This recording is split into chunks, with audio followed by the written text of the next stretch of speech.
चेंड voice. चेंड व्हॉइसचे दोन प्रकार कोणते आपले?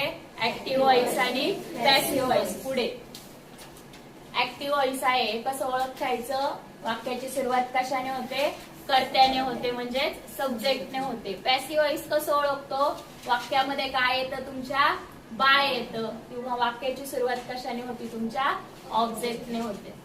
ओके. जेव्हा ऍक्टिव्ह व्हॉइसचे पॅसिव्ह व्हॉइस करतो आपण, तेव्हा सर्वात पहिल्यांदा वाक्याची सुरुवात कशाने करायची? कर्माने करायची. कर्म कसं ओळखतो आपण? वर्बच्या पुढे जो काही भाग आलाय तो काय आहे? तुमचा कर्म, म्हणजेच काय आहे? तुमचा ऑब्जेक्ट. ठीक आहे. त्या ऑब्जेक्टला अनुसरून योग्य ते टू बी सुरू. काळानुसार am, is, are हे एकत्र, was, were हे एकत्र, have, has हे एकत्र, had एकटाचे, will आणि shall या जोड्या लक्षात ठेवायच्या. त्यानंतर पुढे काय वापरतो आपण?